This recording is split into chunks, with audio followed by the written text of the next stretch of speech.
कौन से नंबर की क्लास बता दो जरा। 19वीं। ठीक। अब ध्यान तो समझना अच्छे तरीके से, कहाँ कहाँ पढ़ रहे थे हम, क्या क्या पढ़ लिए थे। नंबर फर्स्ट, हम प्रायद्वीपीय भारत का पठार पढ़ने की कोशिश कर रहे थे, ये तो पढ़ रहे थे। अरे भाई, ये प्रायद्वीपीय भारत का पठार पढ़ रहे थे तो उसके अंदर ना दो चीज़ पढ़ने की कोशिश कर रहे थे। नंबर एक तो मध्यवर्ती पहाड़ियाँ, और दूसरे नंबर पे समझने की कोशिश कर रहे थे कि जो मध्यवर्ती पहाड़ियों के अंतर्गत थी, हम ये सारा भाग पढ़ने की, और दूसरे नंबर पर हम पठार पढ़ने की कोशिश कर रहे हैं। मध्यवर्ती पहाड़ियों के अंतर्गत हमने पहले नंबर पर अरावली पर्वत पढ़ लिया, और दूसरे नंबर पर विंध्याचल पर्वत, और तीसरे नंबर पर सतपुड़ा पर्वत, और चौथे नंबर पर ना अब हम ये पश्चिमी घाट पर्वत पढ़ने की पूरी कोशिश कर रहे हैं अच्छे तरीके से। आज हम यही समझेंगे कि पश्चिमी घाट पर्वत हो क्या है। क्या यहाँ तो सवाल पूछे जा सकते हैं, भरमार मात्रा में सवाल पूछता।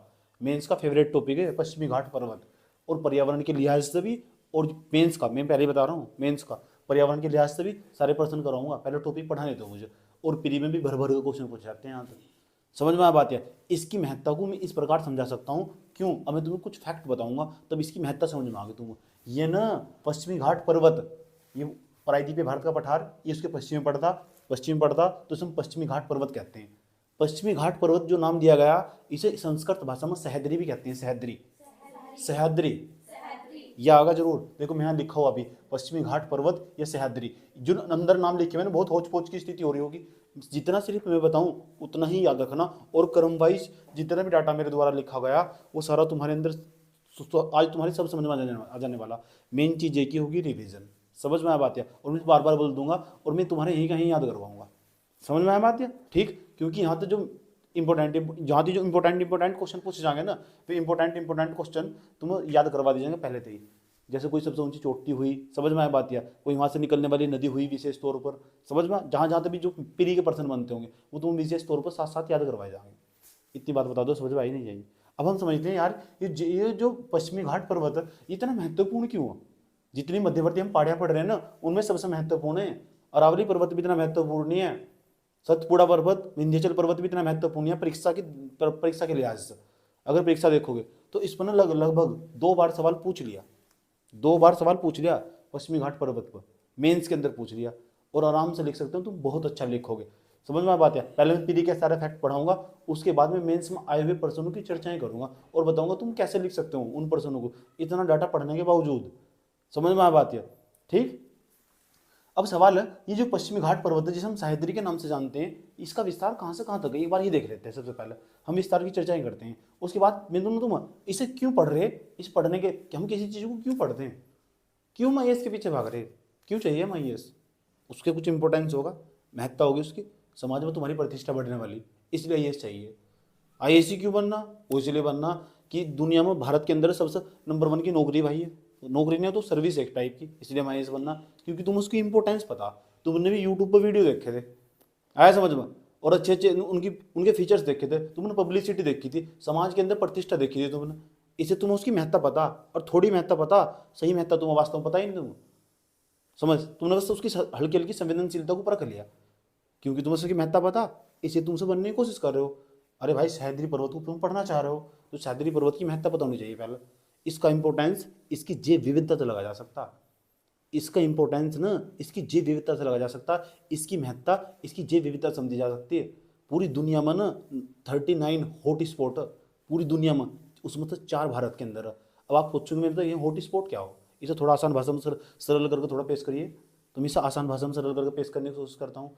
यानी कुछ ऐसे क्षेत्र थे, कुछ ऐसे क्षेत्र, हॉट स्पॉट उसको कहते, हॉट स्पॉट ऐसे क्षेत्र को कहते हैं जो ना पर्यावरण की दृष्टि से बहुत संवेदनशील क्षेत्र होंगे। संवेदनशील का मतलब जहाँ बहुत अधिक मात्रा में जैव विविधता हुआ करती थी, लेकिन मनुष्य के मानवीय हस्तक्षेप के कारण ना अब वहाँ उसका दोहन होता चला गया, इसलिए ऐसे क्षेत्र को हम संवेदनशील क्षेत्र कहते हैं, अति संवेदनशील क्षेत्र। इन दूसरी भाषा में ESZ भी कहते हैं, इको सेंसिटिव जोन। समझ में आई बात? या इन्वायरमेंटल पर्यावरण की दृष्टि से अति संवेदनशील क्षेत्र हैं। अब भारत के अंदर पूरी दुनिया में ऐसे ऐसे 39, पूरी दुनिया में ऐसे ऐसे 39 नहीं बस 39 ऐसे क्षेत्र जो हॉट स्पॉट कहलाते हैं, उसमें से 4 भारत में, और 4 में से एक ही अकेला ही भारत में सह्याद्री, जिसे हम पश्चिमी घाट पर्वत बोलते हैं, अकेला उसमें से एक।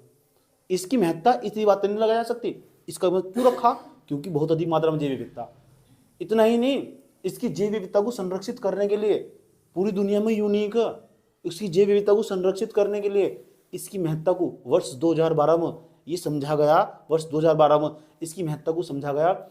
और जो यूनेस्को की जो विश्व धरोहर की सूची, विश्व विरासत सूची, जिसे वर्ल्ड हेरिटेज साइट कहते हैं, विश्व विरासत सूची जिसे हम वर्ल्ड हेरिटेज साइट कहते हैं, वही बात या उसे विश्व विरासत सूची, यानी अब ना ये जो पश्चिमी घाट पर्वत है ये केवल भारत की विरासत नहीं है, ये पूरी दुनिया की विरासत है। समझ में आया बात या? वर्ल्ड हेरिटेज साइट विश्व विरासत सूची के अंदर वर्ष 2012 में शामिल कर लिया गया। इसकी महत्ता को इस बात से अंदाजा लगाया जा सके, ये बात बुझा रही है नहीं हम बुझा रही है, समझ में आया? इसी बात पर अंदाजा लगाया जा सकता, इसके अंदर फूलों की 5000 प्रजाति पाई जाती है, 5000 प्रजातियां, जी हाँ। और 1600 प्रजातियां ऐसी फूलों की वो पूरी दुनिया में कहीं नहीं मिलती, केवल यहीं मिलते सुंदर सुंदर सुंदर सुंदर फूल। इसकी महत्ता को इस बात पर अंदाजा लगा सके। इतना ही नहीं, इसके अंदर 139 स्तनधारी जीव आ जाते हैं, और कहते हैं स्तनधारी जीव जहां पा जाते हैं बहुत बड़ी जैव विविधता। समझ में आया बात या?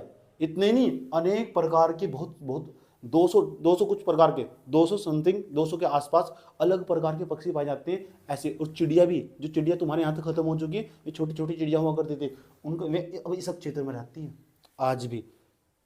समझ में आया बात या? और हम चाहते हैं कि उसे बचा कर रखना चाहिए। तो हमारे द्वारा भी बहुत मिशन चला गया भारत सरकार के द्वारा। तो भाई ना, जो इस पूरी दुनिया की इस पर नजर है, इस बात की इसका महत्ता इस बात पर लगा जा सके, पूरी दुनिया में ना जितनी जैव विविधता, पूरी दुनिया में जितनी जैव विविधता रहेंगी आप रहोगे, पर्यावरण रहेगा आप रहेंगे, वन रहेंगे हम रहेंगे, जल ही जीवन है, इन सबको बचाना होगा। इसकी महत्ता का अंदाजा सिर्फ इस बात से लगा जा सके, पूरी दुनिया में जितनी भी जैव विविधता 2.3% इसके आसपास जैव विविधता पाई जा। सोच सकते हो पूरे भारत में जितनी जैव विविधता पाई जा ना, पूरे भारत में पूरे समझ में आया बात है? तो पूरे भारत में जितनी जैव, सॉरी ये फैक्ट थोड़ा गलत हुआ, पूरी दुनिया में जितनी भी जैव विविधता पाई जा उसका 2.3% भारत में पाई जा जैव विविधता। जरूरी हाँ नहीं, सारे में, पूरे भारत में जितनी जैव विविधता पाई जा, पूरी दुनिया में 100% जैव विविधता, उसका 2.3% भारत के अंदर। और भारत के अंदर भी ना, भारत की कुल जैव विविधता का 8% सह्याद्री पर्वत के अंदर पाया जा जैव विविधता का। उम्मीद करता हूँ ये सारे फैक्ट तुम दिमाग में गड़ गए होंगे तुम्हारे हैं, और तुम मेंस के आंसर राइटिंग में ये सब चीज़ बहुत अच्छे तरीके से काम आने वाली है। इतनी बात बताऊँ, मुझे समझ पाई नहीं आई तुम्हारे, ठीक? इतना ही नहीं, इसकी महत्ता इस दिन समझी जा सकती, इसकी महत्ता इस बात से भी समझी जा सकती है, पश्चिमी घाट पर्वतों को बनाने के लिए ना बहुत सारे लोग शहीद भी हुए, बचाने के लिए, इसका संरक्षण करने के लिए, और तरह तरह के आंदोलन चलाए और सुप्रीम कोर्ट तक पहुंचते चले गए। और यहाँ से निकलने वाली खनन लगातार, उस पर लगातार समय समय पर बैरियर लगाए गए, उसको प्रतिबंधित कर दिया गया। इसकी महत्ता का अंदाजा इस बात से भी लगा जा सके। इतना ही नहीं, आया समझ में? दुनिया का ना सबसे, भारत के अंदर एकमात्र ऐसा जंगल दिखाई देगा तुम्हें, भारत के अंदर ना बहुत सारे नेशनल पार्क, तुम भी बहुत सारे नेशनल पार्क पढ़ते होंगे, भारत के अंदर इतने सारे नेशनल पार्क होने के बावजूद 120 के आसपास नेशनल पार्क, उसमें से ना 13 नेशनल पार्क सह्याद्री पर्वत के अंदर, 13 नेशनल पार्क सह्याद्री पर्वत के अंदर। आपको इतनी सी बातें किस तरह याद रखती है ये मत पूछो, कई साल से पढ़ा रहा हूँ, ये याद करना ही क्या है क्योंकि मैं इसका मेंस का क्वेश्चन लिखता हूँ तो सारे मुझे ना फैक्ट नहीं है, कोड करने पड़ते हैं। इतनी बात बताओ मुझे समझ में आई नहीं आई, कोई दिक्कत? ठीक, ये मेरे नोट्स में नहीं है कहीं भी, ये सब वैसे ही याद है मुझे। इसकी महत्ता का अंदाजा इस बात से लगा जा सके। उम्मीद करता हूँ इतनी महत्ता बहुत है, ऐसा समझ में नहीं सोच रहे होंगे सारा पन्ना भरने वाला लिखते वक्त ही सारा लिखना पड़ेगा, और उसमें कोई भी फैक्ट गलत नहीं होने का। समझ में आया बात है? इतना ही नहीं, अरे भाई जो सह्याद्री पर्वत है ना, सह्याद्री पर्वत का जो अंतिम स्थान है जो केरल के अंदर मौजूद है, वहाँ साइलेंट वैली पड़ती है। साइलेंट वैली के बाहरी बोर्ड लगा हुआ, कोई नहीं जा सकता, एकमात्र ऐसा स्थान है पूरे भारत का जहाँ तो कोई गया भी नहीं अंदर, बाहर से ही देखने जाते हैं, मैं भी गया हूँ देखने।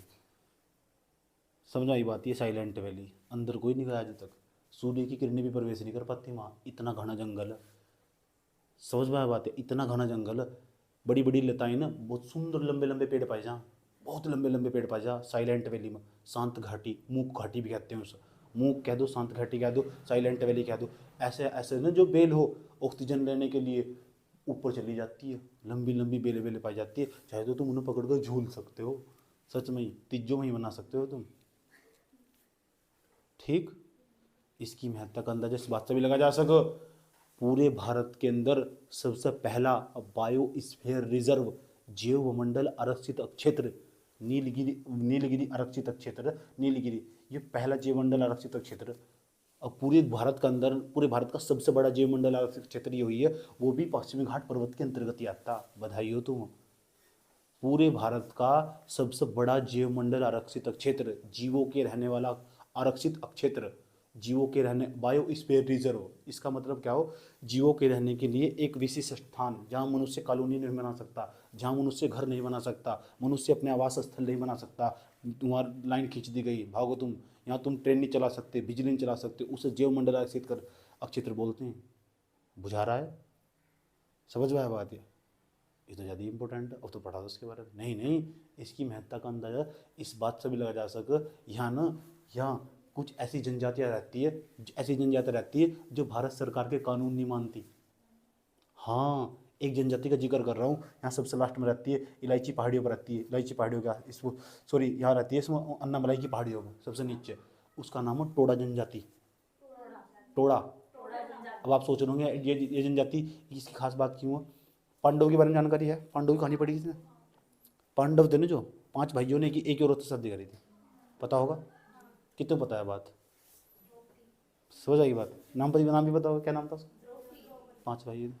यहाँ जो टोडा जनजाति के लोग हैं ना, वे अपने आप को पांडव को वंशज मानते हैं, पांडव को वंशज मानते हैं। और वहाँ ना आज भी एक महिला को 5 भाइयों से शादी करनी पड़ती है, एक महिला को 5 भाइयों से शादी करनी पड़ती है। किसी महिला का इस तरह शोषण हुआ? अब जिंदाबाद है सुप्रीम कोर्ट, आया समझ में कि ये प्रथा आज तक भी चली हुई। और तुम्हें बताया था संविधान में साफ साफ लिखा हुआ, समझ में आया बात? या समानता का अधिकार चाहिए, ये तो महिला का शोषण होगा ना, महिला नहीं करनी चाह रही। वे कह रहे कि हम इस परंपरा को आगे बढ़ाने वाले, जब बढ़ाने वाले इन्होंने साफ कहा टोडा जनजाति ने, हम भारत सरकार के नियम कानून नहीं मानते, ये हमारी परंपरा, हम अपनी परंपरा को अक्षुण्ण बनाए रखना चाहते हैं। महिला गई सुप्रीम कोर्ट में, आया ऊपर से ऑर्डर, ऐसी परंपरा तेरी सही करेंगे तुझे सही कर देंगे। समझ में आया बात? ये टोडा जनजाति के लोगों को ना आया समझ में, मुँह की खानी पड़ी और इन्हें समझाया गया तुम्हें भारत की ना लोकतंत्र की जो अच्छी धारा हो उससे जुड़ना चाहिए। और समझा बुझा कर टोडा जनजाति के लोगों को समाज की मुख्य धारा में लाया गया। इसकी महत्ता का अंदाजा इस बात से लगा जा सके। समझ में आ पाती है? अब इतनी बातों तुम समझ चुके होगे, पश्चिमी घाट पर्वत कोई हल्की मलकी बात नहीं है, आया समझ में? और बताऊँ किसकी महत्ता भी मुझे आ रहा है समझ में आया? पश्चिमी घाट पर जो पर्वत है ना, इसकी महत्ता का अंदाजा इस बात से लगा जा सके। यूँ सोच रहा हूँ 2 पेज तो भर गए, भर गया पेज। और सुन, चुप हो जाओ, क्या कह रहे हैं आप? बताओ।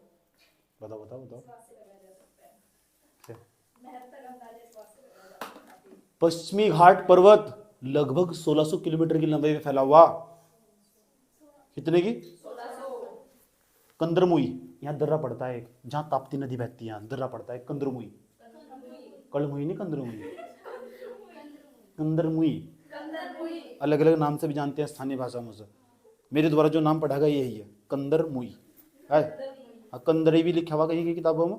उस दर्रे से लेकर और यहाँ ना कन्याकुमारी तक लास्ट तक, जहाँ इलायची की पहाड़ियाँ पड़ती है लास्ट तक, ये ना लगभग 1600 किलोमीटर की लंबाई में फैला हुआ है सह्याद्री पर्वत।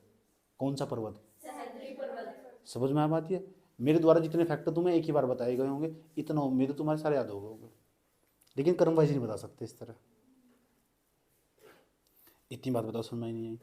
इतने सारे फैक्ट क्यों बताए? मेंस का क्वेश्चन ही लिखना, ऐसा समझो। तो जहाँ जहाँ मेंस का क्वेश्चन आएगा ना, तो वहाँ मेरा पक्ष प्रबल हो जाता तुरंत। समझ में आ बात है? मैं खुद ही पहले ही मैं क्वेश्चन देख कर रखता हूँ, पहले मैं याद पड़ेगा, पहले आप तो क्वेश्चन समझ आई। मैं 34 बार पढ़ा रहा हूँ मैं, और बहुत गहराई से पढ़ा रहा हूँ, बहुत गहराई से। गहराई मतलब समझते हो, बहुत गढ़ कर, तभी इससे कुछ छूटने ना पाए। ऐसा कोई पर्सन पत्र नहीं है भारत के अंदर जो मेरी आंखों के सामने से ना गुजरा हुआ हो। ऐसा भूगोल का कोई पर्सन पत्र नहीं है जो मेरी आंखों के सामने से नहीं गुजरा हुआ हो। समझ में बात है? मैं यहाँ पश्चिमी घाट पर्वत पढ़ाऊँगा, भारत के अंदर जितने भी पेपर आए होंगे ना, एक एक का पर्सन यहीं से निकाल लेना, बड़े से बड़ा, छोटे से छोटा। समझ में आया? ठीक। वैसे मुझे डेट और वेट तो मुझे सख्त नफरत है, समझ नहीं बात, लेकिन इतनी डेटें मेरे याद रहती है जितने पेपर के लिए लाभदायक हो। समझ आएगा, बकवास डेट में याद भी नहीं लगता। ठीक, और क्या तुम्हारी एक तरफ से 14 फरवरी याद है? क्या होता है 14 फरवरी को? क्या? पुलवामा अटैक ही दूसरे अटैक करा बैठ वहाँ, ये फोन पे अटैक करा, पता नहीं था? अच्छा, खाविदा कसम। देखा, इतनी बात बताओ समझ में आई नहीं आई? कोई दिक्कत? इसकी महत्ता को ना भारत सरकार ने समझा। अब भारत सरकार ने सोचा कि यार एक बहुत बड़ा मिशन चला दो। मिशन का नाम बताओ। जैव विविधता पर राष्ट्रीय मानव कल्याण मिशन। जैव विविधता पर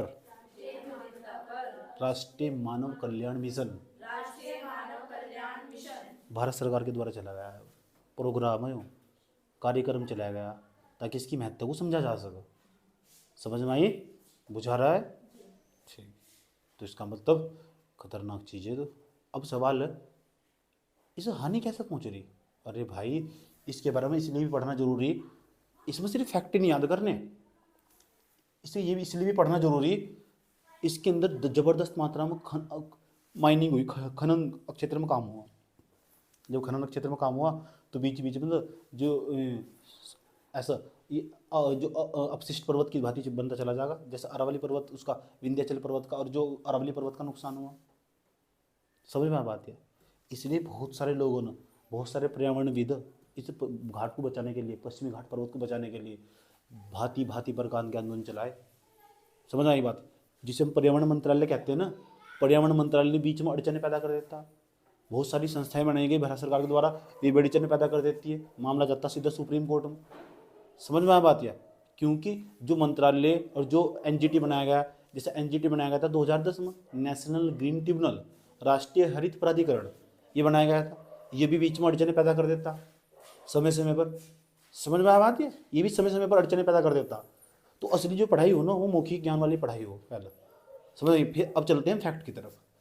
समझ में आ बात है? उम्मीद करता हूँ मैं तुम्हें कि जो ना जो पश्चिमी घाट पर्वत है इसकी महत्ता समझ में आ चुकी होगी। ठीक, और ठीक ठाक वाली बैठ चुकी होगी। अब हम समझाने की कोशिश करेंगे आपको कि जो पश्चिमी घाट पर्वत है, पश्चिमी घाट पर्वत का जो पश्चिमी भाग आपको दिखाई दे रहा होगा, ये वाला जो पश्चिमी भाग दिखाई दे रहा है आपको, ठीक, ये पश्चिमी घाट पर्वत का निर्माण हुआ कैसा, ये भी तो पता जरूरी। समझ में आ बात है? तो मैं पश्चिमी घाट पर्वत का आपको निर्माण बता रहा हूँ कैसे हुआ होगा। समझ में आ बात है? क्योंकि यहाँ तो पेपर में ऐसा क्वेश्चन आने का कैसे निर्माण हुआ, वो पीसीएस वाला, वो बदतमीज वही है। पश्चिमी घाट पर्वत पर टिप्पणी लिखी है, वो बदतमीज है पीसीएस। यूपीएससी नहीं पूछता, यूपीएससी तो पूछा पश्चिमी घाट पर्वत सुनो, वो सब पता, तुम्हें सब कुछ पता। अब बताया यहाँ समस्या जो वर्तमान में चल रही, इसका निदान कैसे होगा? इसकी जैव विविधता खतरे में पहुंच चुकी।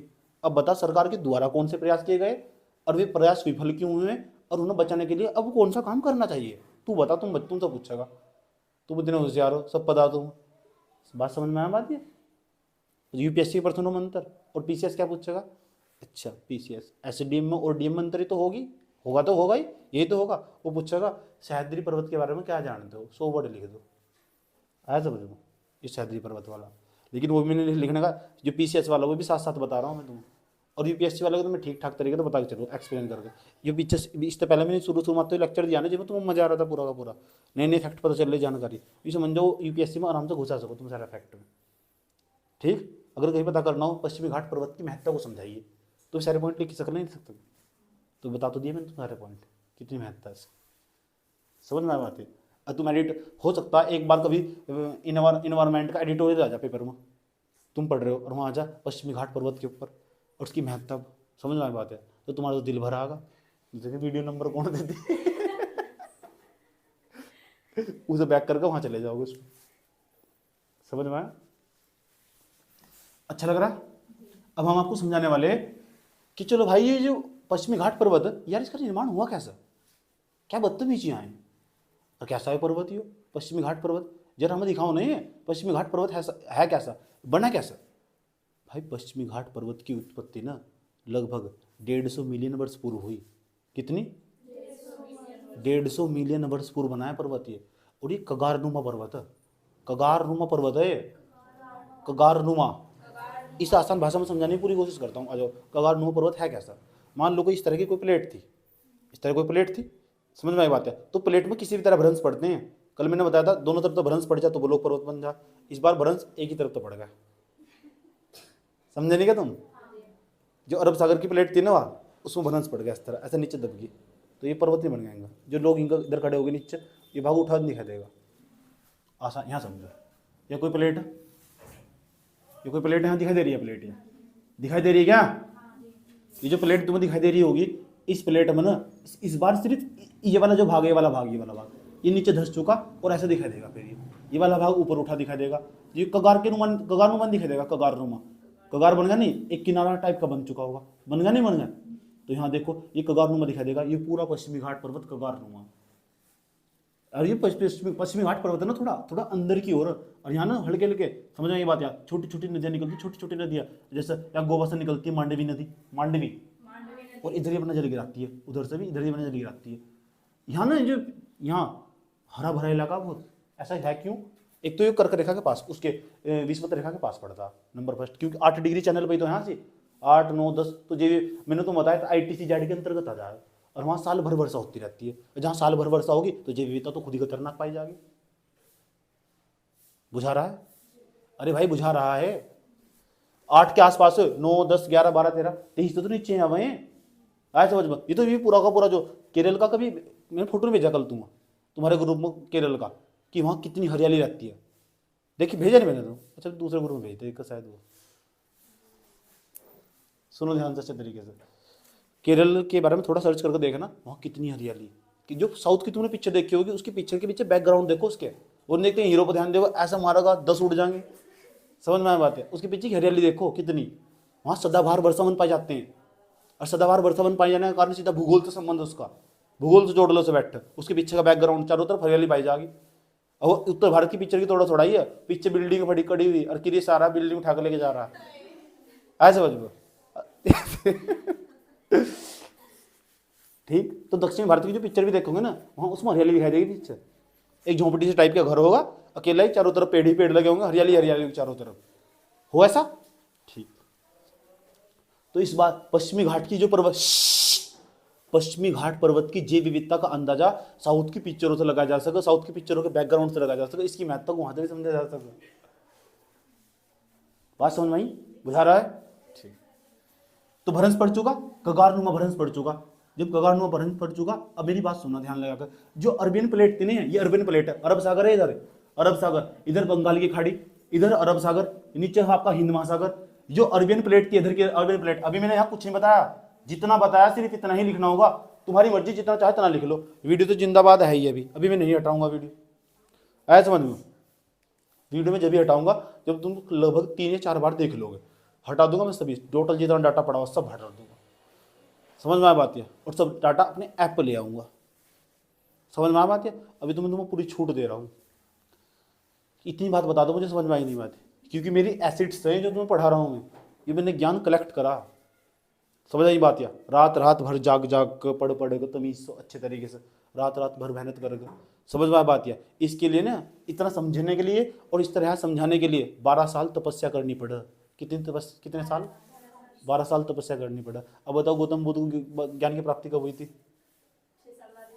6 साल बाद, और मुझे तो 12 साल बाद हो गए, तो गौतम बुद्ध का ज़्यादा अनुभव होगा नहीं होगा? इधर देखो तो कितने की स्पीड होगी? 2 की स्पीड, कितने की? 2 की स्पीड होगी। इतनी बात बताओ तो समझ में ही नहीं आई। इधर देखो तो चलो,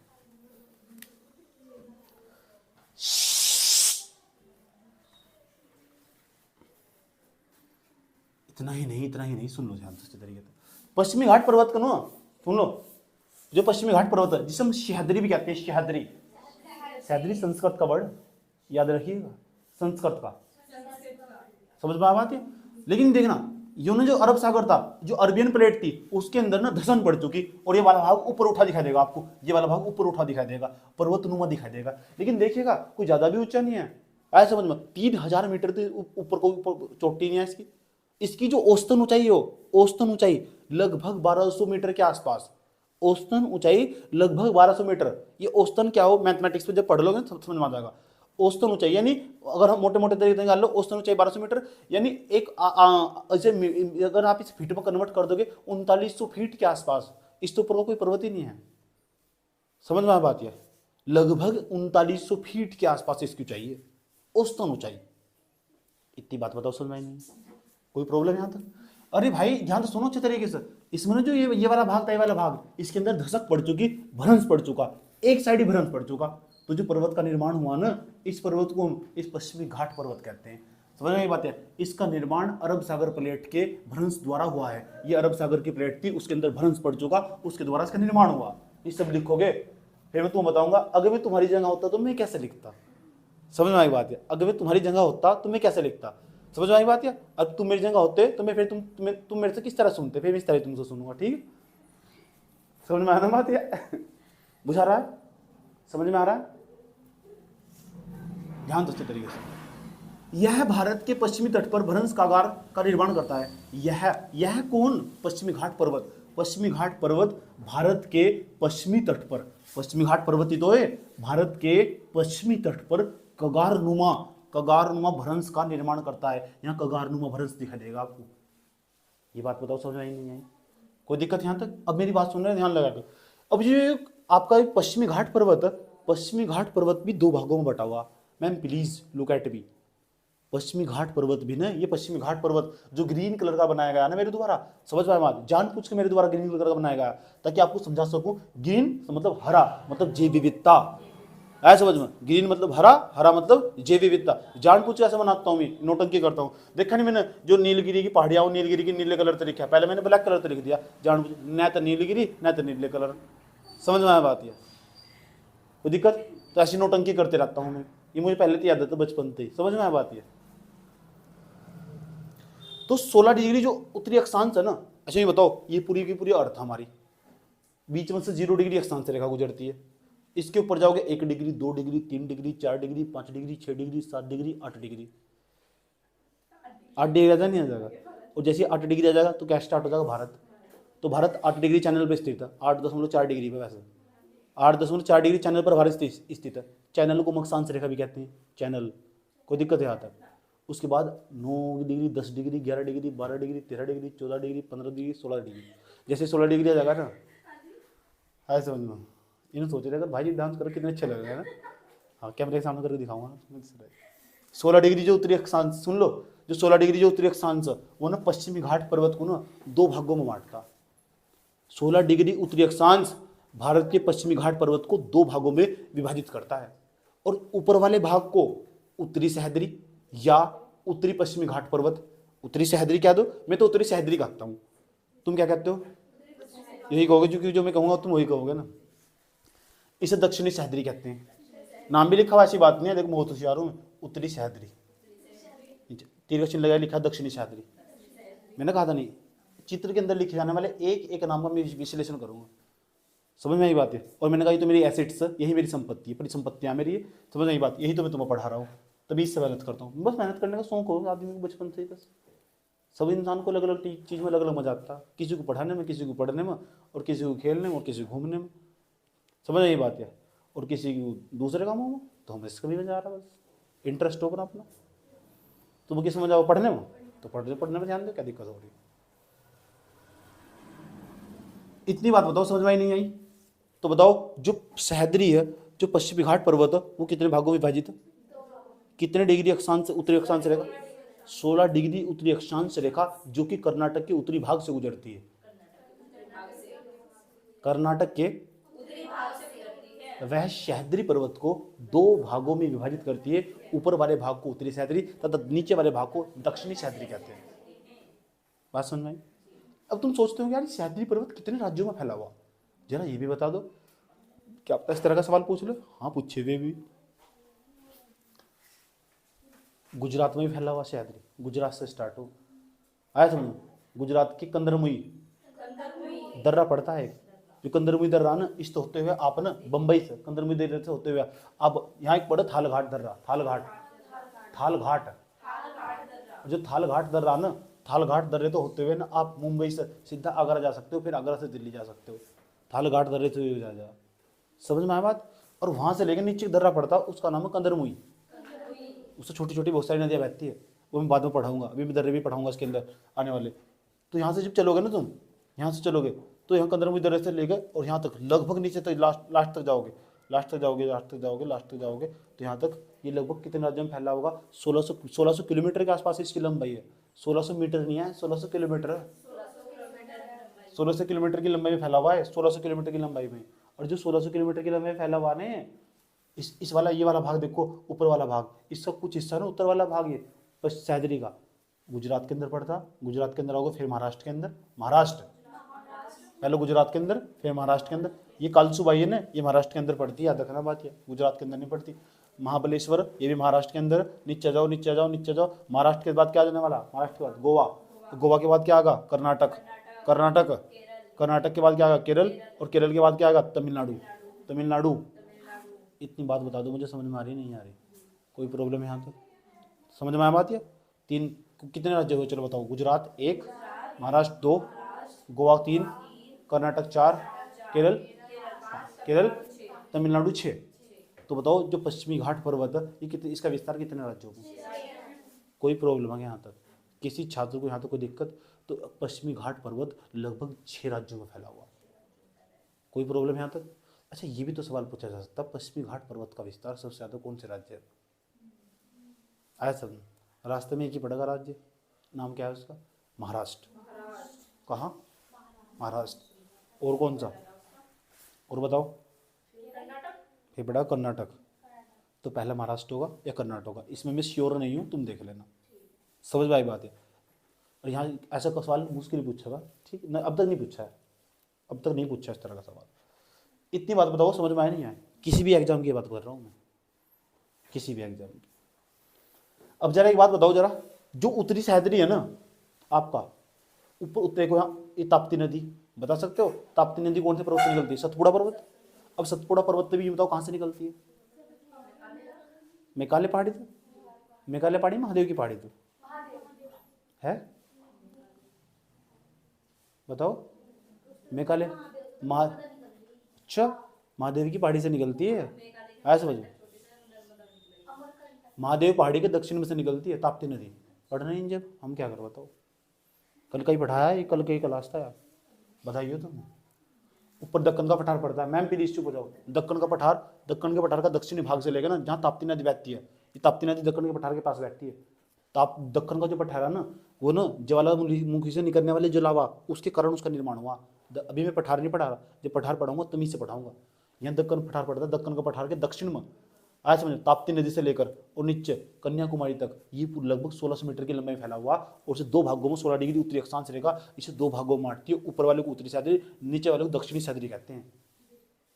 समझना ये बात? यार UN के 4 डॉक्यूमेंट्स पर कितनी अच्छी बात लिखी हुई, क्या बताया था मैंने? Wisdom always comes mother tongue, wisdom always comes mother tongue. Wisdom हमेशा अपनी मातृभाषा बांटता है। समझ आई बात है? विजडम मतलब, विजडम मतलब बुद्धि, बुद्धि नहीं बुद्धि, ऐसे समझो। वो हमेशा तुम्हारी मातृभाषा में आने वाला, ठीक? चीज़ों को अपनी मातृभाषा में समझो। समझ में बात है? अगर मेरी जगह तुमको कोई दूसरा टीचर पढ़ा रहा होता ना, जो बहुत बाहर का होता, तो तुम्हारे उसके बीच में पढ़ाने के बीच में काफ़ी गैप होता। समझ में बात है? इसी कारण तुम्हारा ना बोर हो जाते। इतनी बात बताओ, समझ में आई नहीं आई? कोई प्रॉब्लम है यहाँ तक? चलो चलते हैं। तो जो उत्तरी सह्याद्री है ना, ये उत्तरी सह्याद्री है। उत्तरी सह्याद्री की सबसे ऊंची चोटी का नाम है कलसूबाई, कलसूबाई। ये भी सवाल पेपर में पूछा जाता, सब बच्चे ये याद कर लेते कि जो हमारा जो पश्चिमी घाट पर्वत है उसकी सबसे ऊंची चोटी कौन सी, ये नहीं पता। तो इससे 2 बार ऐसे नहीं पूछने का सवाल, ये ऐसे पूछेगा कि ये कि सुनना ध्यान लगा, ऐसा सवाल पूछेगा उत्तरी सह्याद्री की सबसे ऊंची चोटी कौन सी? कलसूबाई। कुछ किताबों में पूरा लैब लिखा हुआ, लेकिन कलसूबाई सही तरीके से ऐसे लिखेगा, गूगल पर चेक करोगे तो पूरा लैब दिखाई देगा, ऐसा समझ में। तो गूगल वाले जो ट्रांसलेट करने वाले वे बेवकूफ़ हो, उनको हिंदी का अनुवाद करना नहीं आता। समझ में आ बात है? ठीक, जो उनका ट्रांसलेटर बैठे हुए ना, एकदम तमीज नहीं हो अनुवाद करने की, मेरे से सीखना चाहिए। समझ में आ बात है? अनुवाद हो कैसे, इसे बोलते कलसूबाई। ये कलसूबाई है, याद रखना बात। या समझ में आएगा ना तुम? कलसूबाई। तो जो कलसूबाई ना उत्तरी सह्याद्री की सबसे ऊंची चोटी है, उत्तरी सह्याद्री की सबसे ऊंची चोटी कलसूबाई है, आया समझ में? ठीक, कलसूबाई। और उत्तरी सह्याद्री के, अरे याद रखना कलसुबाई पूरे महाराष्ट्र की सबसे ऊंची चोटी, बुझा रहा है, महाराष्ट्र की भी सबसे ऊंची चोटी और दूसरे नंबर की सबसे ऊंची चोटी। क्या हुआ, कोई प्रॉब्लम हो रहा है, ज्यादा दिक्कत खड़ी होती जा सकते हो आप।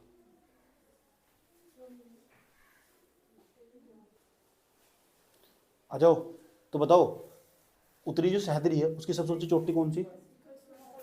कलसुबाई, कलमुही, कलसुबाई। समझ में आया बात है, याद रहेगी बात है। उत्तरी सह्याद्री की सबसे ऊंची चोटी का नाम है कलसुबाई, कलसुबाई। दूसरी का नाम है महाबलेश्वर चोटी, महाबलेश्वर। अच्छा, इसकी खास बात है, महाबलेश्वर चोटी की खास बात है इसलिए भी याद रखनी, यहाँ ना राष्ट्रीय मेघ अनुसंधान केंद्र भी इसी चोटी के पास स्थित। राष्ट्रीय मेघ अनुसंधान केंद्र, राष्ट्रीय मेघ अनुसंधान केंद्र, मेघ को क्या बोलते हैं? स्काई। राष्ट्रीय क्या बोलते हैं? नेशनल। अनुसंधान को क्या बोलते हैं? रिसर्च। केंद्र को क्या बोलते हैं? सेंटर। तो क्या नाम बन जाएगा? नेशनल स्काई, बताओ, रिसर्च सेंटर, यही नाम है इसका। पूछ सकता कहाँ स्थित है, तो महाराष्ट्र के अंदर महाबलेश्वर चोटी के पास स्थित है। इसी खास बात है, इसलिए भी इंपॉर्टेंट नहीं है महाबलेश्वर चोटी, इसलिए भी इंपॉर्टेंट है क्योंकि यहाँ था ना कृष्णा नदी निकलती, कृष्णा नदी, स्वयं देखा हूँ, समझ में आई बात है, स्वयं देखा हूँ मैं। और ये ना जो दक्षिण भारत का जो प्रायद्वीप भारत का पठार है, इसका ढाल ऐसे पश्चिम से पूर्व की तरफ है। कृष्णा नदी इधर अपना जल गिराती है और देखो डेल्टा बनाती है, सुंदर सुंदर डेल्टा बनाती है। ये डेल्टा हो ऐसा, डेल्टा वही नदी बनागी, समझ आई। अभी मैं नदियाँ नहीं पढ़ा रहा, जब पढ़ाऊंगा तो वहाँ बताऊंगा। वही नदी बनागी जिधर ढाल ज़्यादा होगा तो मिट्टी काट ज़्यादा होगी, जब मिट्टी काट ज़्यादा होगी तो ढाल ज़्यादा होगा, जब ढाल ज़्यादा होगा तो गाद ज़्यादा लेके काट निक्षेप ज़्यादा लेके आगे, और निक्षेप को लाकर ना इस क्षेत्र में लाकर जमा कर देगी, तो डेल्टा बनागी। वही जो निक्षेप को लाकर जमा कर देना बड़े क्षेत्र में, इस तरह त्रिभुज का जैसे आकृति बनती हुई दिखाई दे, उसे हम डेल्टा कहते हैं, डेल्टा। इसे दूसरी भाषा में जवार नदमुख भी कहते हैं। बात समझ भाई, कोई दिक्कत यहाँ तक? ठीक, इतनी बात बताओ, समझ में आई नहीं आई? इधर की नदियाँ डेल्टा, जो नदियाँ जैसे ताप्ती नदी या डेल्टा नहीं बनाने की, क्यों नहीं बनाने की? उधर ना कठोर चट्टाने पाई जा, संगमरमर से बनी चट्टाने पाई जा, उन्हें काटना बड़ा मुश्किल हो, निक्षेप ढूंढने में ना बड़ी समस्या हो, कटाई नहीं हो पाती मिट्टी के द्वारा, कठोर चट्टान है बिल्कुल, और ढाल भी इधर नहीं है बिल्कुल भी, इतना मंद ढाल, तेज ढाल नहीं है बिल्कुल भी, समझ में आया बात है। तो मिट्टी कटाई करने में बड़ी समस्या होती है, इसलिए इधर की नदियाँ ना ढाल भी कम है इनका, समझ आई बात है। तो इधर की जो बहने वाली पश्चिमी तरफ बहने वाली नदियाँ, जो पश्चिमी अरब सागर की तरफ बहने वाली नदियाँ, ये कभी डेल्टा नहीं बनाती, समझ में आया बात? क्यों नहीं बना पाती? बुझा रहा है, हल्का लगा। अब और कौन चैप्टर क्लियर करूँगा, तमीज समझाऊंगा, क्या होगा?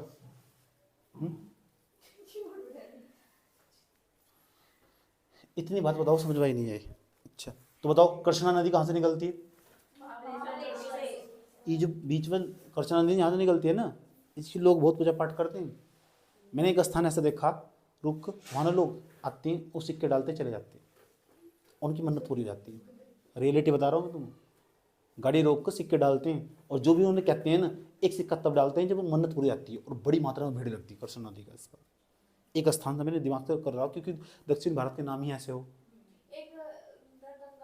बोल रहा था, ये बताओ, चुप हो जा, चल, हो नहीं ऐसा, ऐसे इधर कितनी पूजा पाठ करते हैं दक्षिण भारत के लोग, कितना कल्चर को मानते हैं वहाँ के लोग। ठीक, तुम भी जाना, समझना ये बात है, नहर में कूदना, सिक्का काट कर निकाल कर ले जाना, ठीक। तो कृष्णा नदी हो गया, तो एक काम करना, चुंबक लेके जाना, चुंबक लेके अंदर।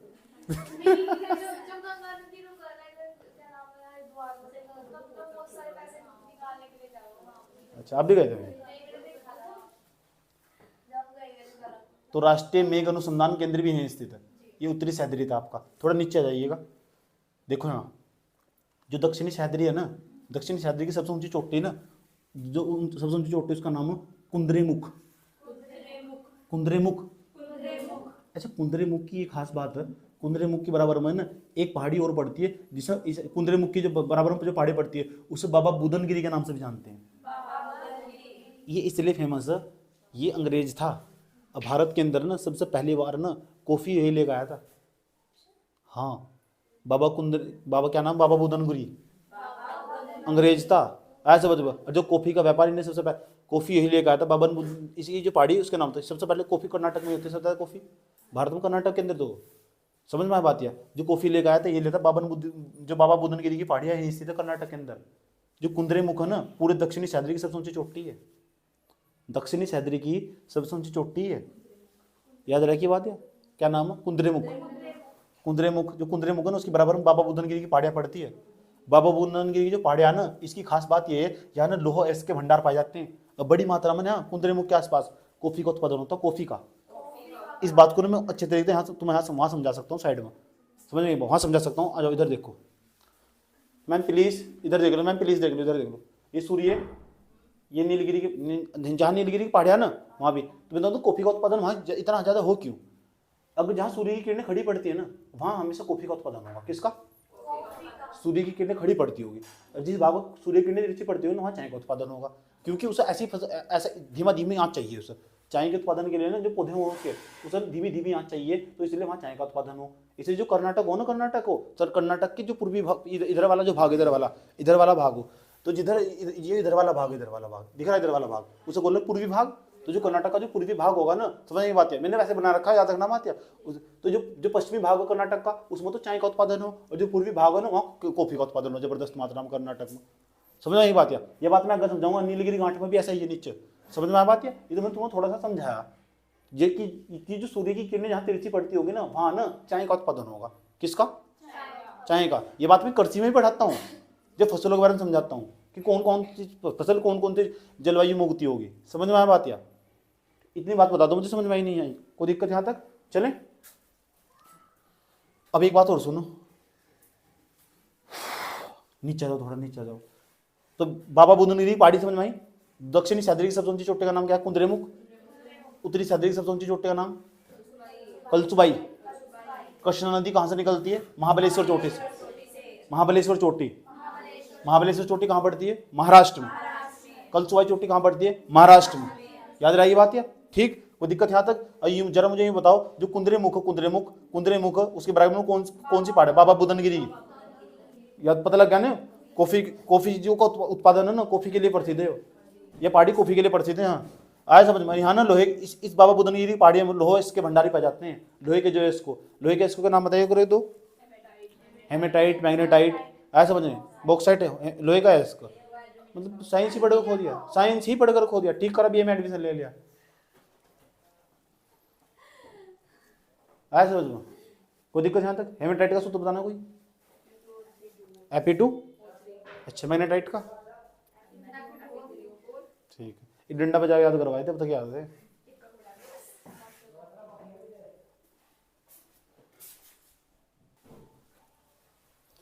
और सुनो, और सुनो सुनो सुनो सुनो सुनो सुनो सुनो सुनो सुनो सुनो उत्तरी सह्याद्री और दक्षिणी सह्याद्री में कुछ खास खास बात समझ में आई। इसके डायरेक्ट नीचे ना दक्षिणी सह्याद्री के, अच्छा, कर्नाटक की सबसे ऊंची चोटी है कुंद्रेमुख। कर्नाटक की सबसे ऊंची चोटी है कुंद्रेमुख की। इसकी बराबर बाबा बुदनगिरी पहाड़ियां पड़ती है। बाबा बुदनगिरी पहाड़ियां, यहाँ तो लोहे के भंडार निकाले जाते हैं, कॉफी के उत्पादन के लिए प्रसिद्ध है बाबा बुदनगिरी पहाड़ियां। इसकी बराबर पड़ती है कुंद्रेमुख के बराबर में ही। समझ में आया बात? या उसके नीचे ना डायरेक्ट ठीक नीचे कर्नाटक के अंदर एक ब्रह्मगिरी चोटी पड़ती है, और ये पूरे कर्नाटक की दूसरी सबसे ऊंची चोटी है। इसलिए पढ़ाया क्योंकि यहाँ से नदी निकलती है, वो आगे ही पढ़ाऊंगा मैं। उस नदी का नाम है कावेरी नदी। तीन बड़ी नदी, एक ऊपर से नदी गोदावरी, कृष्णा और कावेरी। गोदावरी, कृष्णा, कावेरी। गोदावरी वहां से निकलती है ऊपर से, पता है कहाँ से निकलती है? त्र्यंबकेश्वर, त्र्यंबकेश्वर नागपुर में पड़ती है, चोटी पड़ती है। त्र्यंबकेश्वर नागपुर में पड़ती है चोटी, अभी पढ़ाई नहीं रहा, बताऊंगा बाद में। त्र्यंबकेश्वर वहाँ से पड़ती है, वहाँ से निकलती है गोदावरी नदी। और गोदावरी नदी को ना दक्षिण भारत की गंगा भी कहती है, और पूरे दक्षिण भारत की सबसे लंबी नदी गोदावरी नदी। बात समझ में आई? और गोदावरी नदी का डेल्टा ना पूरे भारत में, पूरे भारत में सबसे बड़ा डेल्टा। गोदावरी नदी का डेल्टा पूरे भारत में सबसे बड़ी नदी का डेल्टा। बहुत ज़्यादा मात्रा में मिट्टी घात काट कर ले आती है। बुझा रहा है? चलो वो बात बाद में डोंट वरी। ये बताओ, दक्षिण जो हमारा पश्चिमी घाट पर्वत है ना, इस पे अपनी बात को फोकस करते हैं। समझ में आया बात? या कुछ नहीं छोड़ना, सब लिख देना। मैं इसमें जो सवाल आ गया बता दूंगा, अपना घबराने की जरूरत नहीं है। और जो पीरी मांगो से झेल ले जाओगे तुम हमसे, ठीक है? लेकिन एक बार ना मैं अपनी भाषा में बोल के जरूर बताऊंगा, ठीक? कैसे लिखोगे, लिखना चाहो तो। इतनी बात बता दो, इतने फैक्ट याद होने चाहिए, 24 घंटे याद होने चाहिए, रिवीजन करना है, ऐसे करना, मैप के थ्रू रिवीजन करना। यहाँ ये बताया था ये सबसे ऊंची चोटी, ये दूसरी सबसे ऊंची चोटी, यहाँ कॉफी का उत्पादन हो, यहाँ लोहे के भंडार पाए जाते हैं, ये दूसरी सबसे ऊंची चोटी, इसे हम ब्रह्मगिरी के नाम से जानते हैं। यहाँ से कावेरी नदी निकलती है, पश्चिम की नदी पूर्व की नदी डेल्टा बनाती है, पश्चिम की नदी नहीं बनाती, कारण भी बता दिया था। समझ में आ बात? या सब चीज़ याद, ऐसे रिवीजन करते हैं। और फिर नहीं हो रहा ना रिवीजन, वीडियो जिंदाबाद, क्या दिक्कत हो रही है? ऐसे लगे क्लास में बैठे हो 1 घंटा से लगे उठे क्लास में, वीडियो देखने में ऐसे लगा, ऐसे लगता होगा।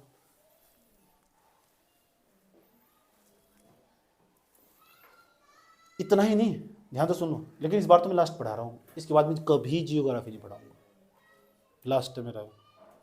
समझ आई बात? मैं पूरी मेहनत कर रहा हूँ तो पढ़ाने में, इसके बाद मैं कभी जियोग्राफी नहीं पढ़ाऊंगा, लास्ट बस एक बार और पढ़ाऊंगा वर्ल्ड जियोग्राफी।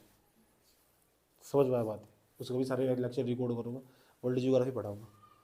तुम्हारा तो जो पढ़ रहे हो तुम यहाँ बैठ के, तुम्हारा तो 99% चांस है तुम तो बनना ही बनना, तुम्हारी किस्मत ही फुट्टी रही होगी तो तुम नहीं बनने की।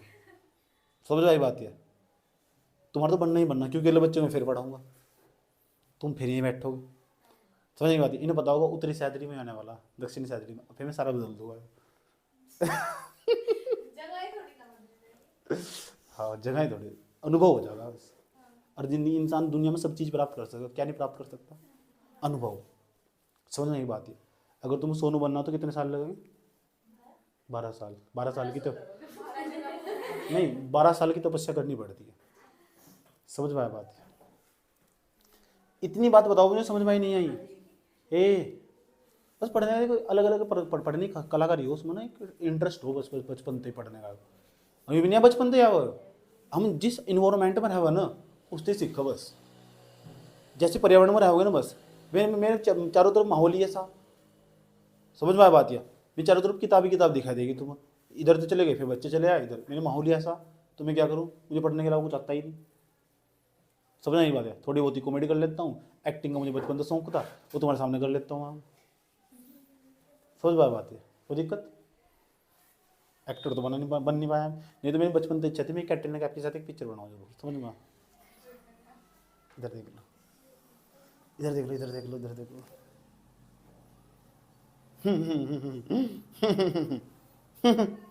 इधर देखो, इधर तो यहाँ देखो, यहाँ से निकलती कावेरी नदी, दक्षिणी सैदरी है।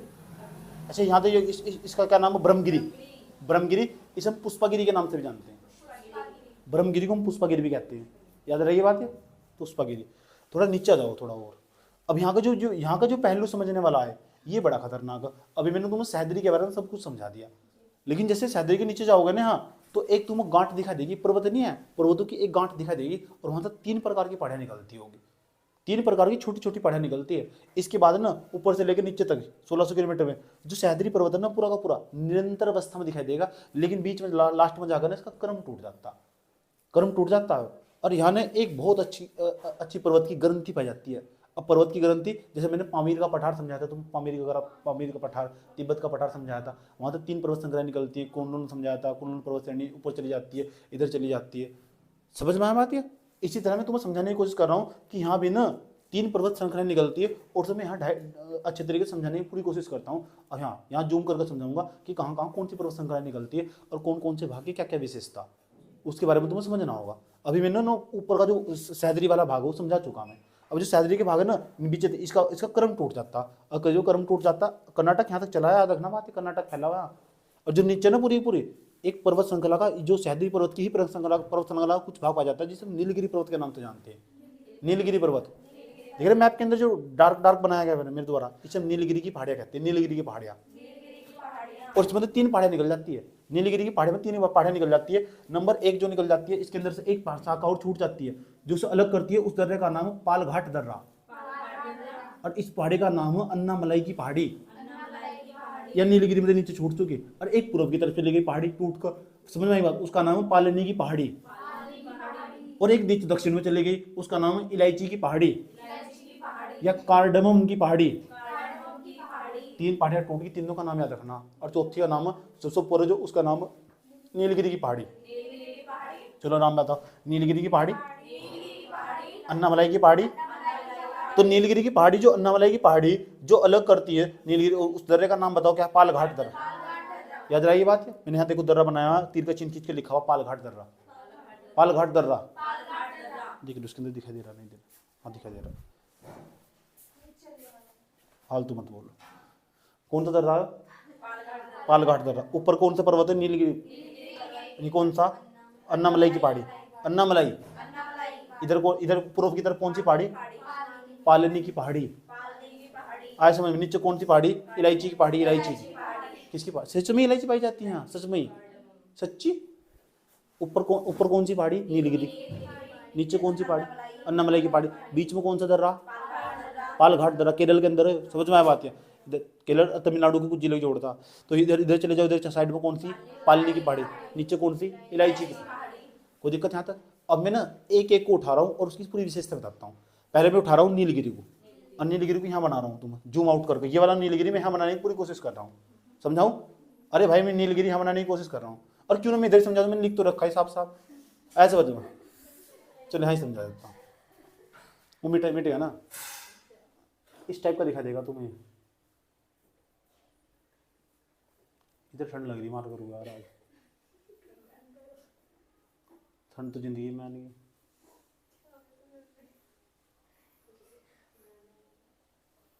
जूम आउट कर दिया, यहाँ से उठा करने से नीलगिरी का जूम आउट कर दिया इसका। क्या कर दिया इसका? जब अब तुम अपना नोट्स बनाओगे ना तो ऐसे बनाना, जूम आउट कर देना। कटोरा नहीं है वो, बेटे ही आ जाएगा हाथ में तेरे। ये वाला भाग दिखा दे रहा है, एक भाग ये, एक भाग ये दिखा देगा। कितने भाग हो गए? दो कहाँ, तीन भाग हो गए। ये अन्नामलाई की पहाड़ी पूरी पूरी 3 राज्यों में फैली हुई थी अन्नामलाई की पहाड़ी। ये इधर वाला भाग दिखा दे रहा है, इसे बोलते हैं केआर। केआर का नाम है कर्नाटक, याद रही बात है। ये वाला भाग दिखा दे रहा है, इसे बोलते हैं केरल। ये तमिलनाडु, TN का नाम तमिलनाडु, याद रही बात है, TN तमिलनाडु। अभी बताओ मुझे कि जो नीलगिरी की पहाड़ियाँ वो कितने राज्यों में फैली हुई? ज्यादा एरिया कौन सा में दिखाई दे रहा है तुम्हें? ये कलाकार की कलाकारी है, ऐसा समझ में? एक कलाकार की कलाकारी है, एक कलाकार की कलाकारी। वो डायग्राम इस तरह बनाया गया कि इधर वाले भाग को ना जानबूझ कर बड़ा बनाया गया ताकि तुम्हें समझा जा सके कर्म कि जो नीलगिरी की पहाड़ियां ना उसका सबसे ज्यादा विस्तार तमिलनाडु राज्य में, और दूसरे नंबर पर केरल में, और तीसरे नंबर पर कर्नाटक में। बुझा रहा है? अब इसकी खास बात बताऊंगा मैं नीलगिरी पहाड़ी की, और नीलगिरी पहाड़ी पर क्या क्या चीज मौजूद है। बस मुझे ये बात बता दो, जो नीलगिरी पहाड़ियाँ कोई पहाड़ी नहीं है, ये एक पर्वत गांठ है। आज समझ में? दूसरी भाषा में से ग्रंथि कहते हैं, ग्रंथि। इसलिए हम जिस नाम से जानते हैं उसका नाम है जियोग्राफिकल जंक्शन। हिंदी में कहते हैं भौगोलिक ग्रंथि, इसका नाम है भौगोलिक ग्रंथि। ऐसा क्यों कह रहे? ऐसा इसलिए कह रहे, अरे भाई इधर देखोगे ना, इधर पूर्वी घाट पर्वत दिखाई देगा आपको, इधर करोगे पूर्वी घाट पर्वत दिखाई देगा, इधर दिखाओ देखोगे तो यहाँ पश्चिमी घाट पर्वत बंदा दिखा देगा। ये पश्चिमी घाट पर्वत, ये भाग नीचे बीच में छूट जाता है, समझ में बात है? नीचे नीलगिरी घाट पड़ती है, फिर इसमें ना इधर साइड में दो तीन पहाड़ियाँ, एक पहाड़ियाँ यहाँ आ जाती है, एक पहाड़ियाँ पूर्वी तरफ चली जाती है, और एक पहाड़ी नीचे चली जाती है। इसे मिलायची की पहाड़ी कहते हैं, इसे पालनी की पहाड़ी कहते हैं, और इसे क्या कहते हैं? अन्नामलाई की पहाड़ी कहते हैं। बुझा रहा है? इसे मैं हटा रहा हूँ यहाँ से, समझ में ये बात है? इनके अलग तरह डिस्कस करूँगा अभी, कोई दिक्कत? समझ में आ रहा? ठीक।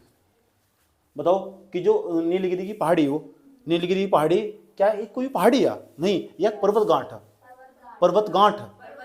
कुछ पहाड़ी का भाग नीचे चला गया, कुछ इधर चला गया, कुछ इधर चला गया। इसे पूर्वी घाट पर्वत कहते हैं, इसे पश्चिमी घाट पर्वत कहते हैं। जब नोट्स बनाओगे ना सब लिख देना पश्चिमी घाट पर्वत, पूर्वी घाट पर्वत, और लिख देना तीर का चिन्ह खींच के भौगोलिक ग्रंथि है, भौगोलिक ग्रंथि। जब भौगोलिक ग्रंथि, अब बताओ जो नीलगिरी गांठ है ना उसका अधिकतम जो विस्तार है वो कौन से राज्य में? तमिलनाडु राज्य में। और कम कौन से में? केरल में। और उससे भी कम किस में? कर्नाटक में। इतनी बात बताओ समझ लो। अब मैं इंपॉर्टेंट चीज बताने वाला हूँ, तुम देखो ध्यान से सुना। जो नीलगिरी की पहाड़ी, किसकी? नीलगिरी की पहाड़ी। नीलगिरी की पहाड़ी बने सबसे ऊंची चोटी पाई जा पूरे दक्षिण भारत में, कहीं भी सबसे ऊंची चोटी नहीं है, आए समझ में? और यहाँ सबसे ऊंची चोटी पाई जा, उसका नाम है डोडा बेटा। लेकिन तुम्हें जानकर हैरानी होगी, जो डोडा बेटा यह पूरे दक्षिण भारत की सबसे ऊंची चोटी नहीं है, दूसरी सबसे ऊंची चोटी। अब तुम सोच रहे हो पहली कौन सी? आए समझ में? ठीक, तो पहले से जान लो, इसका नाम है डोडा बेटा। डोडा बेटा, याद रहेगी बात या? पूरे दक्षिण भारत की दूसरी सबसे ऊंची चोटी है। अरे भाई इतनी इंपॉर्टेंट बात है, यहाँ सुन, ध्यान तो सुनना। जहाँ डोडा बेटा आने, ये डोडा बेटा देखो तुम्हें दिखाई दे रही है, डोडा बेटा के ठीक डायरेक्ट उत्तर बना एक, पता क्या बनाया गया अंग्रेजों के द्वारा, एक हिल स्टेशन बनाया गया, हिल स्टेशन। और वो हिल स्टेशन बहुत फेमस है, समझ में आती, उसे ना ऊखी के नाम से जानते हैं, ऊखी, ऊखी मटनी है, ऊखी के नाम से जानते हैं। मैं गया हूँ वहाँ, इसलिए बता रहा हूँ तुम्हें, ऊखी, ऊखी के नाम से जानते हैं, मैंने लिखवाया हाँ ऊटी के नाम से। कभी कभी ऊटी कहते, कभी कभी ऊटी भी क्या, वहां से ऊटी के नाम से, ऊटी के नाम से जानते हैं। समझ में आया बात या? यहाँ ना जहाँ ऊटी, ये मेरा ऊटी हिल स्टेशन है क्यों, और यहाँ ना जो स्थान जो हिल स्टेशन है ऊटी के पास भी आया, उसे बोलो उदंग मंडल, स्थान है उदंग मंडल, उदंग मंडल, कोई दिक्कत याद रहे क्या है, हिल स्टेशन बहुत फेमस है यहाँ का ऊटी हिल स्टेशन, बहुत सुंदर जगह है, बहुत बहुत सुंदर जगह, अंग्रेजों के द्वारा बनाया गया था। जब अंग्रेज दक्षिण भारत में रहा करते थे ना, जो मैसूर कर्नाटक के पास रहा करते थे, उन्होंने अपने ठीक यही बनाए थे, बैठेंगे, समझ में आती है। और ये ऊटी की यही खास बात है, हिल स्टेशन के पास, यहाँ इसी नीलगिरी के आसपास, यहाँ नीचे ऊटी के आसपास जनजाति रहती है, उदंग मंडल में, उसका नाम है टोंडा, टोडा जनजाति। तुम बताया टोडा जनजाति की मैंने कहानी बताई थी, नहीं बताई थी? टोडा जनजाति, टोडा जनजाति यही खास बात है, समझ में आया बात है। टोडा जनजाति का मामला सुप्रीम कोर्ट में भी गया था। इनका मानना था, ये अपने आप को पांडवों के वंशज बताते हैं। टोडा जनजाति के लोगों का मानना था कि जो पांडव थे वहाँ एक ही पत्नी 5 भाइयों से शादी कर लेती, तो यहाँ ने एक पत्नी लेकर आओ और 5 भाइयों से शादी करके रखो। किसी घर में 3 है तो 3 तक कर लो, कोई दिक्कत नहीं है। किसी घर में 4 है तो 4 तक कर लो, किसी घर में 2 शादी करके रखो। उस प्रथा को लगातार बनाए हुए थे। और इनका मानना था अगर भारतीय संविधान के हिसाब से चलो तो इसमें समझ जाओ, हमारे जो हमारी संस्कृति 28-29 का हवाला दे रहे थे। भारतीय संविधान की जो 29 और 30, 29-30 मनु कहते हैं, भारतीय संविधान का 29 और 30 कहता है हम अपनी संस्कृति के अनुसार चलते हैं। सरकार ने पकड़ा, सुनो महिलाओं के अधिकारों का उल्लंघन हो रहा, ये महिला मना कर रही, समझ में आया बात है, इसके अधिकारों का उल्लंघन हो रहा, सुप्रीम कोर्ट में गया, तब इसको बैन लगाने पर सब टोडा जनजाति के लोगों पर, समझ में आया बात है। तो क्यों ये ऐसा क्यों कर रहे थे? क्योंकि लोकतंत्र की मुख्य धारा से पीछे छूट चुके थे, समझ में आया बात है। तो इन्हें समझाया गया, बुझाया गया, और इन्हें अब तक समाज की मुख्य धारा में जोड़ा नहीं जा सका। अब भी विरोध करते हैं भारत सरकार के, समझ में आया बात है। तो टोडा जनजाति बहुत फेमस है, हो सकता है उसे लेकर कभी सवाल पूछ रहे कहाँ की हुआ, तो ये बताओ अभी ये कौन से एरिया की बात कर रहा हूँ मैं? तमिलनाडु की। तो तमिलनाडु की टोडा जनजाति, समझ में आया बात है। देखो तमिलनाडु, क्योंकि जो नीलगिरी पहाड़ी ना उसका अधिकांश भाग पता किस में हुआ? तमिलनाडु के अंदर आ। इतनी बात बता दो, मुझे समझ में आ रही नहीं आ रही? देखो मैं समझाने का तरीका क्या है, मतलब किस स्टाइल से मैं समझाया। अच्छी अच्छी बातें मैं जगह तो चुरा लेता हूँ, ये मेरी खास बात है, और तुम्हें भी चुरा लेनी चाहिए, लेकिन अच्छी बातें एडोप्ट कर लेनी चाहिए कहीं से भी, बुरी बातें नहीं एडोप्ट करनी चाहिए।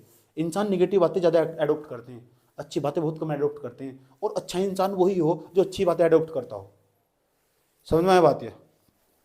अम्बेडकर पर आरोप लगाया जा, उन्होंने संविधान कॉपी पेस्ट कर लिया, भारत संविधान अधिनियम 1935 का हूबहू को 2/3 हिस्सा उसमें उठा के कॉपी कर लिया। तो अच्छी बात किसी से सीखना कोई बुरी बात थोड़ा ही है।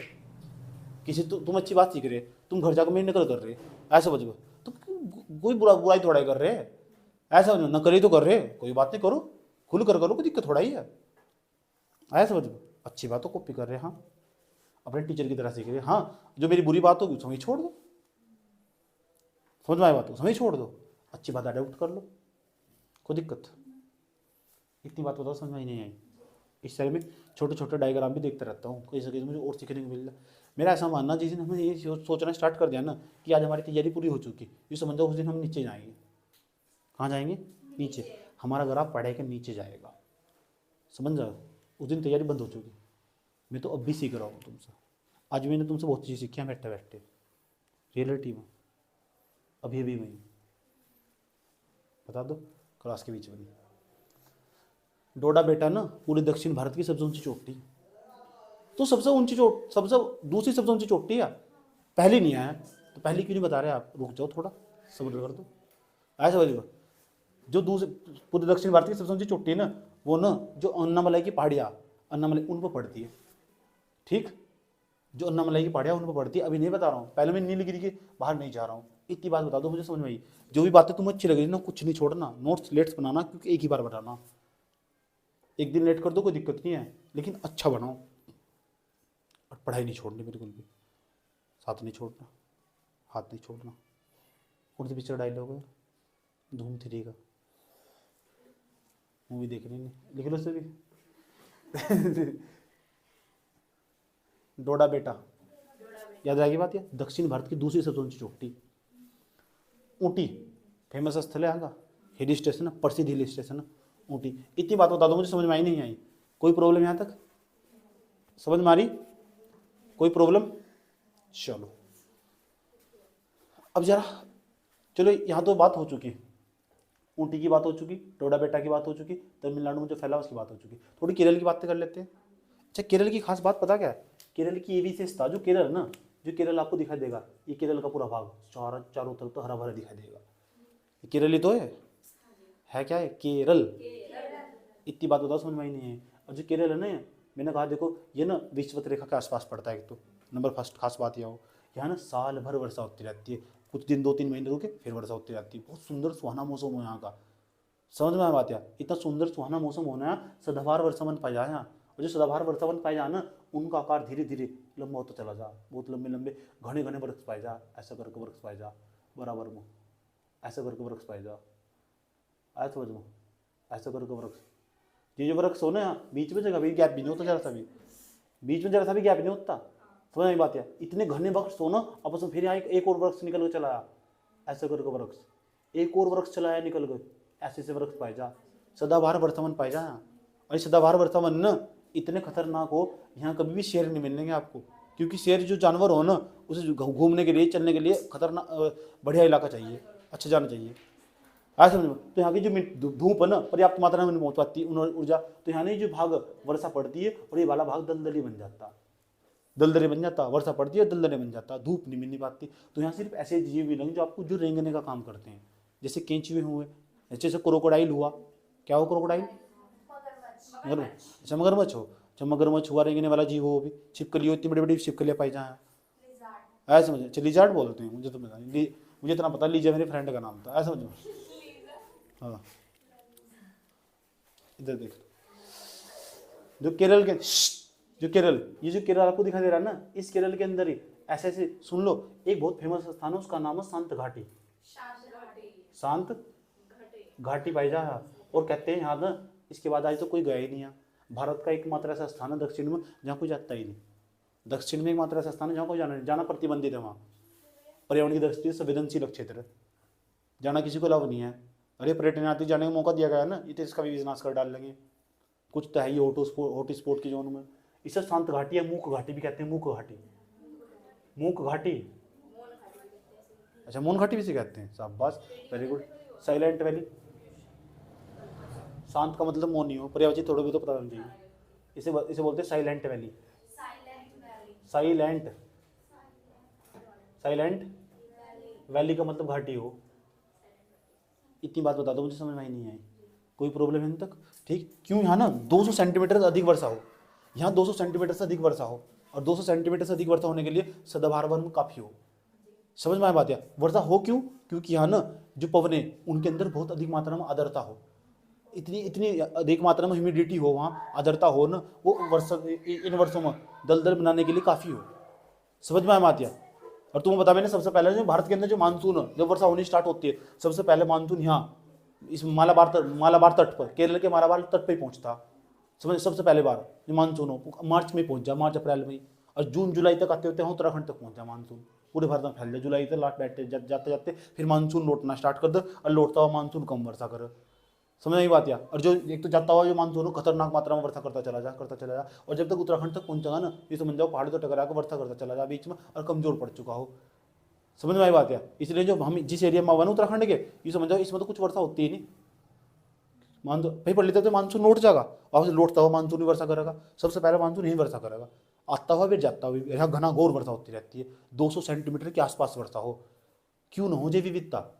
क्योंकि विषुवत रेखा ITCZ के अंतर्गत आता है। जब ITCZ के अंतर्गत आता है तो साल भर वर्षा होती रहती है, यहाँ गर्मी पड़ती है, धधकती है। अब यहाँ गर्मी पड़ रही, तुम्हारे यहाँ तो ठंड हो रही, क्योंकि सूर्य दक्षिणायन होना स्टार्ट हो रहा है ना, वो नीचे चला गया हो। आज समझो ऑस्ट्रेलिया में, ऑस्ट्रेलिया में भयंकर गर्मी पड़ रही इस टाइम, भयंकर गर्मी, क्योंकि सूर्य दक्षिणायन होना स्टार्ट हो चुका है ना। अपना जियोग्राफी तुम्हें समझ में आना चाहिए।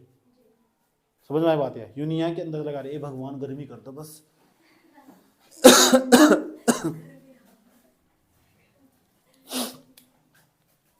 इतनी बात बता दो, समझ में आई नहीं आई? कोई दिक्कत यहाँ तक? ये साइलेंट वैली है आपकी। और यहाँ ना पता क्या हो, इतनी सुंदर सुंदर बेल पाई जा, ये ना बेल ऑक्सीजन लेने के लिए पेड़ के ऐसे चारों तरफ लपेटे ले लो और यहाँ तक फैल जा, ऐसा करके चारों तरफ वातावरण बना लें बेल।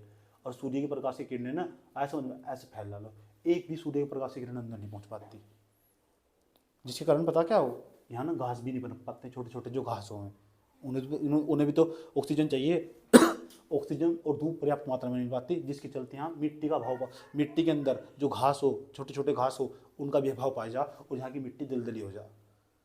समझ में आया बात है, ठीक। और जो शेर वगैरह हैं तो वहाँ रह नहीं सकते, सिर्फ रेंगने वाले जीव पाए जाएंगे, डेंजर्स मोटे मोटे एनाकोंडा पाए जाते हैं, बड़े बड़े अजगर पाए जाते हैं, कहीं बहुत काफ़ी लंबे लंबे अजगर।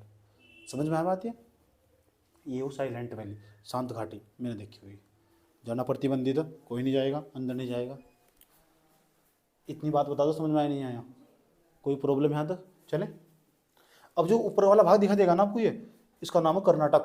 क्या है कर्नाटक, अभी हम यही पढ़ रहे हैं, नीलगिरी का जो उत्तर वाला भाग है इसे हम कर्नाटक कहते हैं। और जो कर्नाटक है ना, कर्नाटक कॉफ़ी के उत्पादन के लिए फेमस है। और इसका जो पूर्वी भाग होगा ना, पश्चिमी, जो पूर्वी भाग होगा, पूर्वी भाग पर किसका उत्पादन होगा, कॉफ़ी का, और पश्चिमी भाग पर चाय का।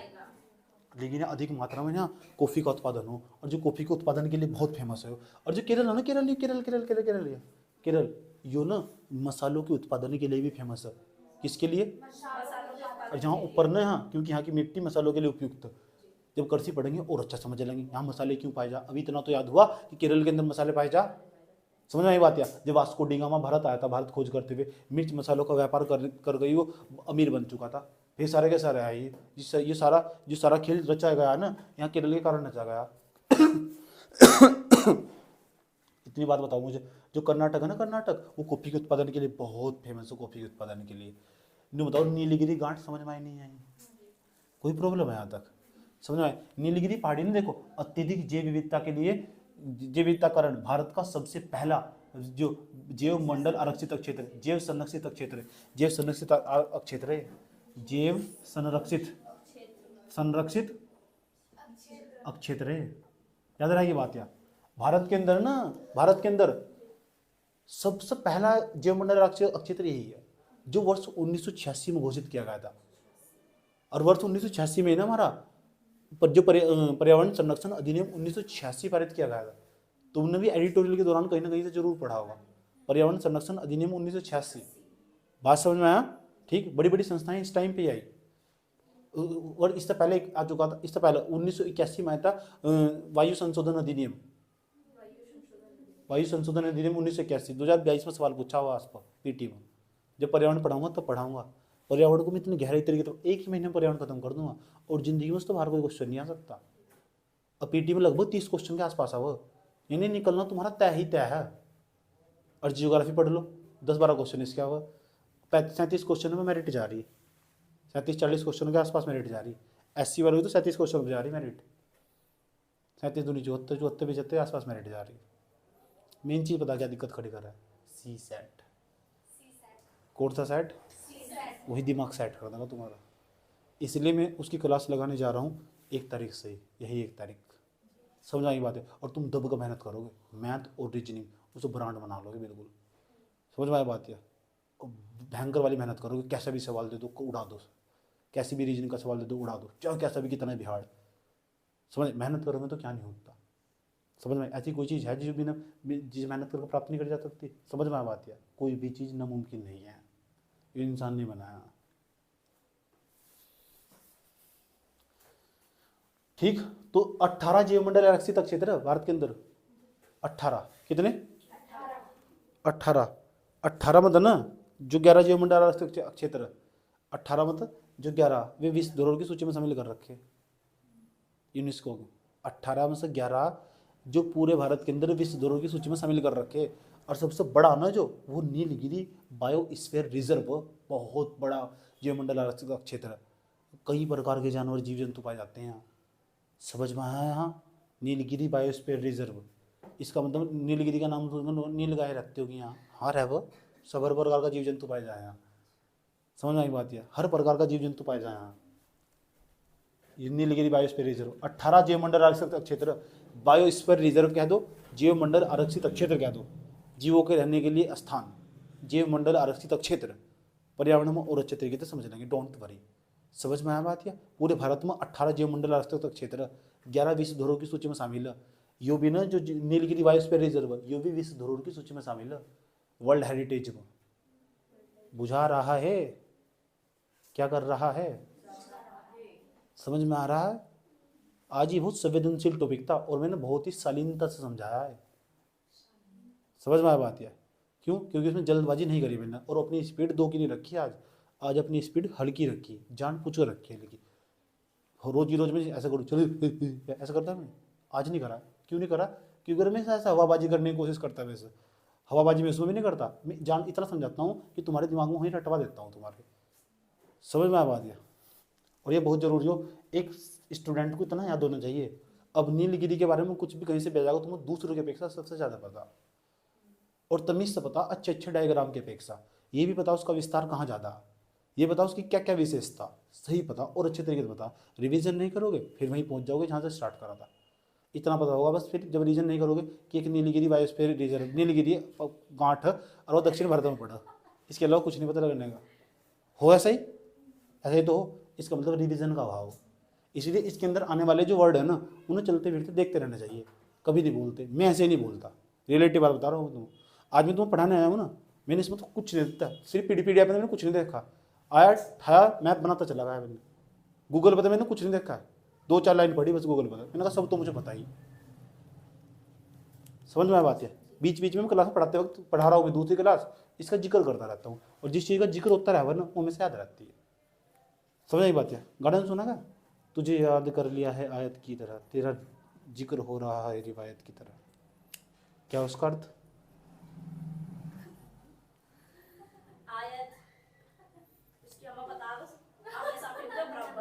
तेरा जिक्र हो रहा है रिवायत की तरह, इसका क्या अर्थ हो?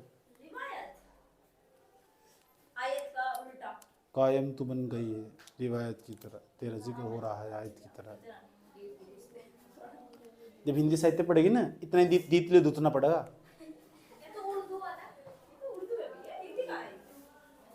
हाँ तो कुछ अरबी वर्ड पढ़ना पड़ता है, हाँ उसके अंदर हिंदी साहित्य में भी। और तुम्हारे सर जी ने बता तो रखा ऑप्शनल भगवान ना, बात समझ में आई?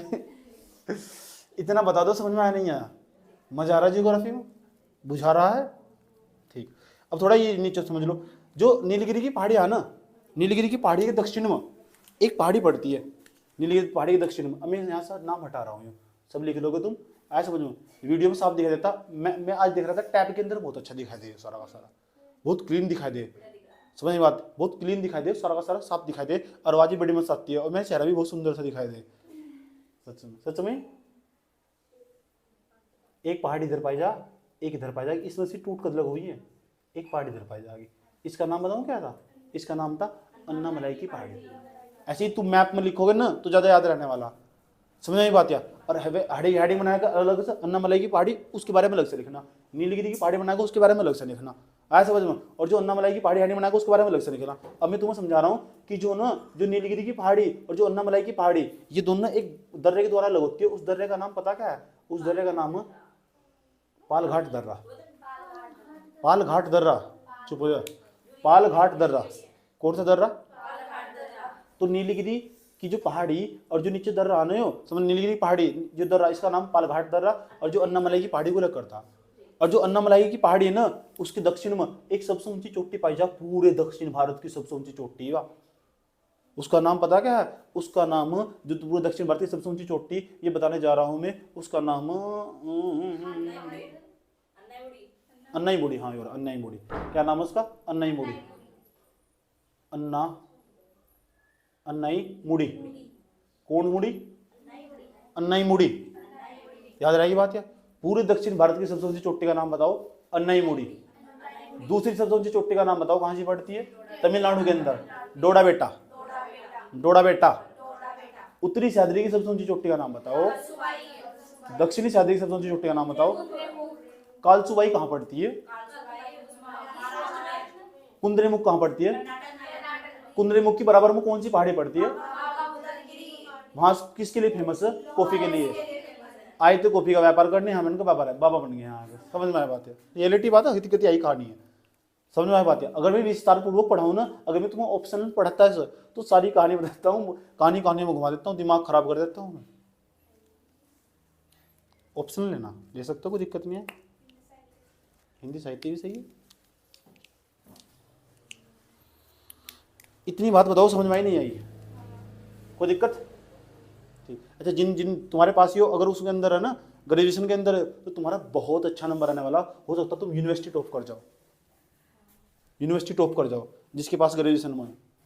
समझ में आया बात है? प्रभावित हो जाओगे तुम, पागल हो जाएगा। इकोनॉमिक्स भी इस तरह पढ़ते रहो, इकोनॉमिक्स भी इस तरह पढ़ते रहो, और साफ साफ लिखना, ऐसे ऐसे सोच कर लिखना तुम यूपीएससी के पेपर में लिख रहे हो तो पक्की बात है गोल्ड मेडल तुम्हारा ही है। अब गोल्ड मेडल पता कैसे मिलता? गोल्ड मेडल पता कैसे मिलता? जो यहाँ का राष्ट्रीय चैनल हो, जो यहाँ का स्टेट का चैनल हो ना, उसको सीधा प्रसारण हो, लाइव दिखाते हैं, एक ही बंदे को मिलता, 3 बंदों को पक्का प्राइज मिलता। समझ में आया बात है? अब सोचो यहाँ कि किस तरह पढ़ते होंगे, क्या कोई बीए में इस तरह पढ़ता होगा इतना डेप्थ में? इसलिए कह रहा हूँ तुम्हारे पास पूरा चांस है, तुम चाहे तो गोल्ड मेडल ले सकते हो। समझ में आया बात है? इसलिए कह रहा हूँ तुम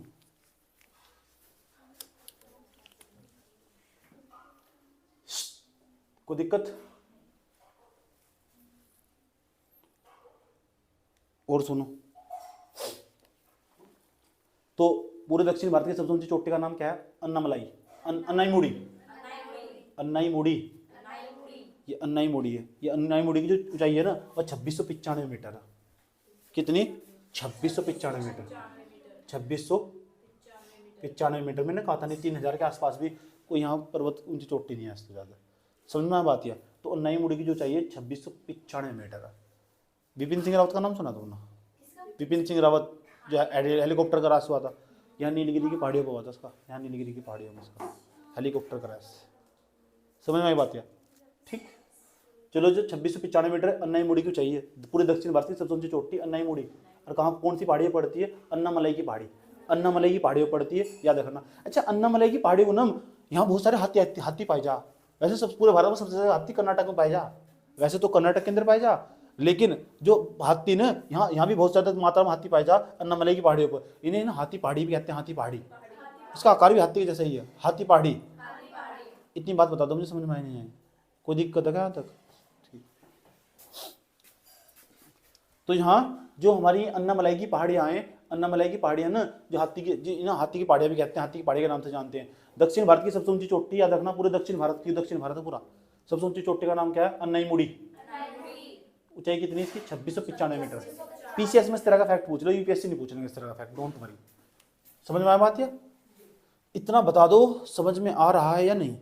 तो नीचे की जो पहाड़ी थी ये तो क्लियर हो चुकी है, इसमें इतनी बातें याद रखनी। इसे हाथी पहाड़ी के नाम से जानते हैं। इसके नीचे चले जाओ, इसे बोलते हैं सबसे लास्ट में जो इलायची की पहाड़ी, इलायची की पहाड़ी, इसे हम कार्डमम की पहाड़ियाँ कहते हैं। इस पर लिखोगे कार्डमम की पहाड़ियाँ। हो सकता है इसकी सबसे ऊंची चोटी पूछ लो, इसकी सबसे ऊंची चोटी पूछ लो। इसकी सबसे ऊंची चोटी का नाम अगस्त्यमलाई, अगस्त्यमलाई ऊंचाई है इसे ना। ये अगस्त्यमलाई एक प्रकार का बायोस्फीयर रिजर्व भी है, जीव मंडल आरक्षित क्षेत्र भी है, अगस्त्यमलाई बायोस्फीयर रिजर्व।